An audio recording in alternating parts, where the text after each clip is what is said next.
આજે આપણે શક્તિદ્વાર અંબાજીના દર્શને જઈશું।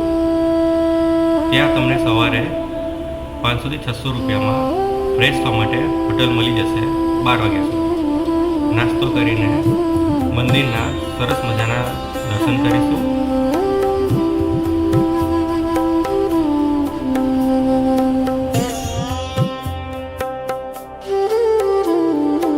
પછી તેની પાછળ મંદિરની પાછળ થોડા 1 કિલોમીટર જેવું ચાલીને માનસરોવર કુંડે જઈશું।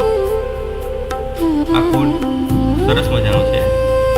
ત્યાં બેસવાની બી સારી એવી જગ્યા છે, નાસ્તા કરવા માટેની સારી એવી જગ્યા છે। તમે દેખી શકો છો આ સરસ મજાનો કુંડ છે। ત્યાં જરૂરથી એકવાર જજો। પછી આપણે 20 રૂપિયામાં ગબ્બર જઈશું। ત્યાં રોપવેની સરસ મજાની રાઈડ કરીશું। ઉપર માતાજીનો દીવો છે, તેમજ સારું એવું ટેમ્પલ છે। બેસવાની બી સારી એવી જગ્યા છે। સરસ મજાનો વ્યૂ છે, ફોટોગ્રાફી માટે બી છે। ત્યાં તમે શાંતિથી બેસી શકો છો, તેમજ આજુબાજુના માઉન્ટેન વ્યૂ લઈ શકો છો। જોઈ શકો છો રોપવેમાંથી સરસ મજાનો વ્યૂ દેખાય છે।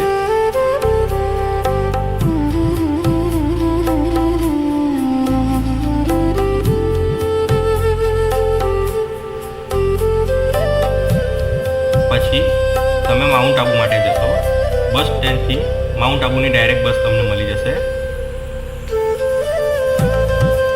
જોઈ શકો છો માઉન્ટ આબુ ઉપર ચડતા બસમાં કે ગાડીમાં તમને સારો એવો નજારો મળી જશે જોવા માટે।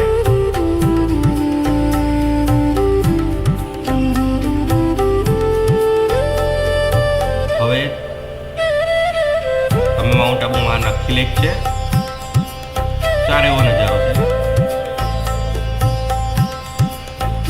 નક્કી લેકની બાજુમાં એક ગાર્ડન છે, ત્યાં બી તમે જઈ શકો છો।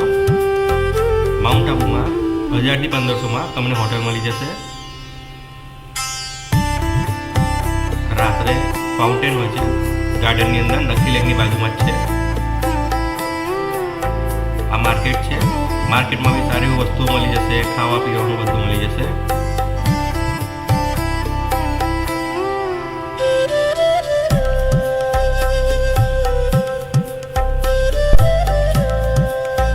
નક્કી થોડા આગળ જશો ટોડરોક પોઈન્ટ છે, ત્યાં તમને ચાલીને જવાનું રહેશે।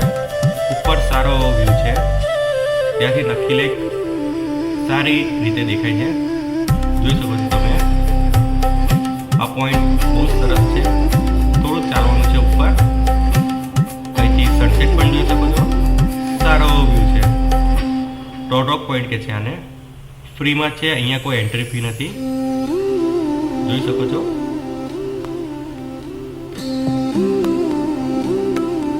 બીજા દિવસ સવારે તમે 130-150માં બસ કરી શકો છો, જે તમને આબુની સાઇટ ટૂર કરાવશે।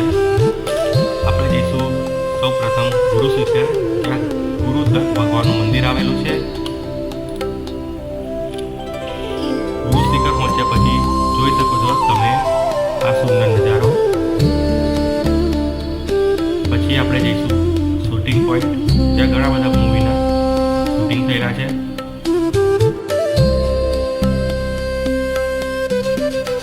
એના પછી તમે જઈ શકો છો અચલેશ્વર મહાદેવ મંદિર।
ઘોડા ખચ્ચર મળી જશે તમને.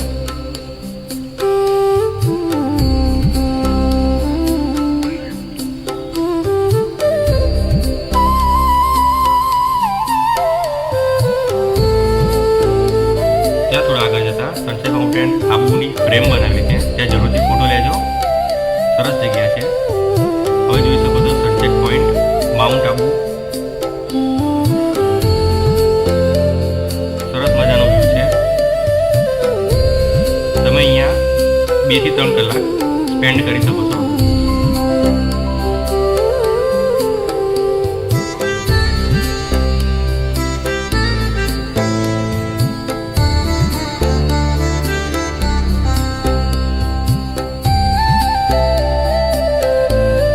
સનસેટ થઈ ગયું છે.